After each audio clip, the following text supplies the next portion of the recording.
Bonjour tout le monde, je m'appelle Vlad et je suis russe. Et je voudrais d'abord dire que je suis agréablement surpris quand j'ai publié mes premières vidéos. Je pensais qu'il n'y aurait presque aucun intérêt avec tout le négatif qu'on voit dans les médias. Je m'attendais à ce que ce sujet n'attire personne.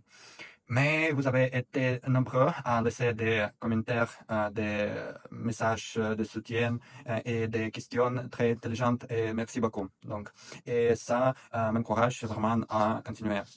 Et maintenant, regardons un nouveau phénomène dont on parlait de plus et plus.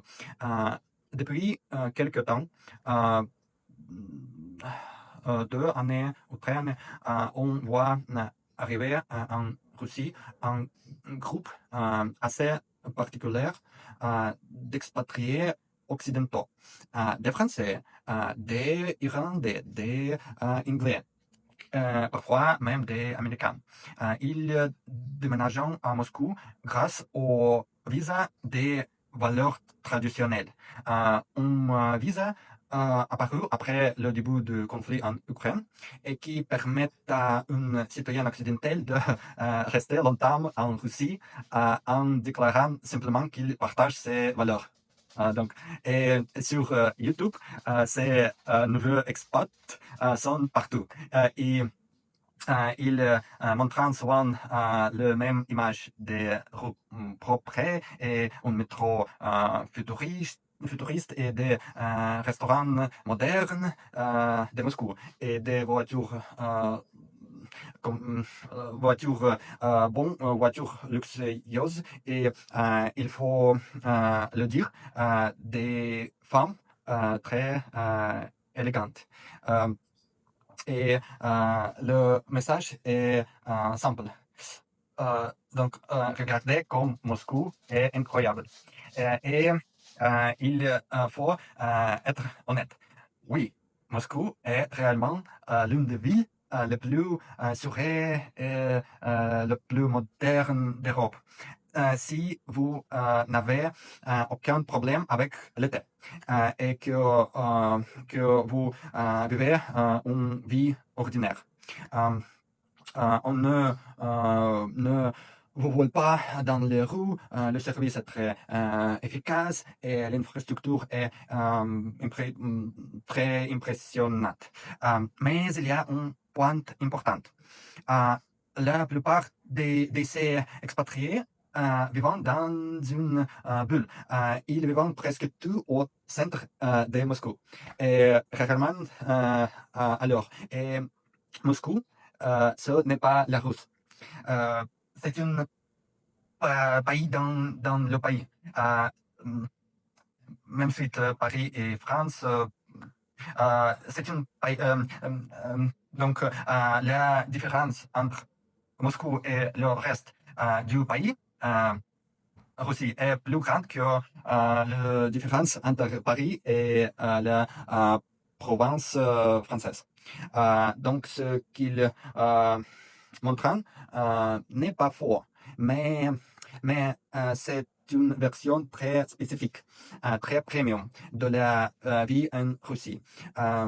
Et qui sont-ils? Dans la grande majorité des cas, ce sont des hommes entre 25 et 45 ans, indépendants financièrement et souvent avec un travail en ligne.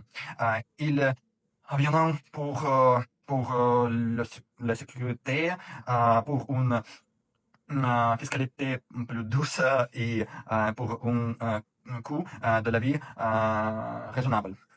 Et parfois pour des relations plus traditionnelles et souvent pour le sentiment d'être à contre-courant.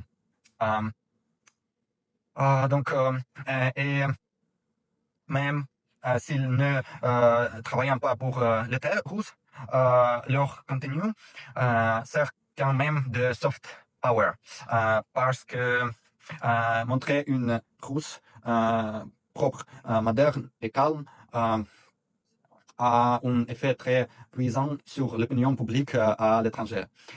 On pourrait dire que c'est une euh, promotion volontaire, mais naturelle. Ce phénomène pose une question simple.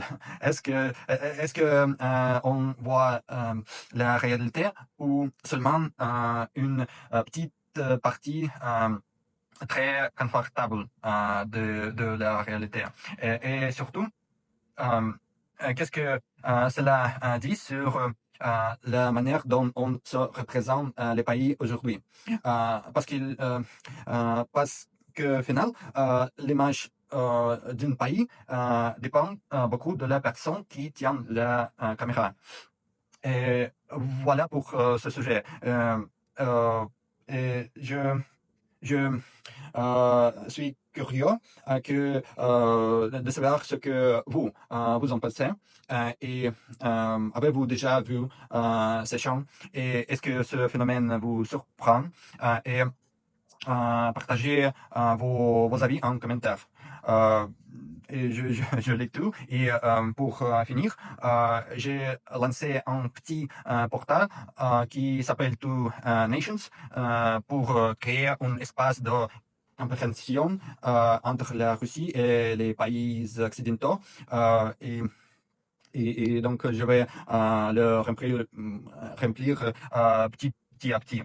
Et si ça vous intéresse, n'hésitez pas à y jeter well. Et merci à tous.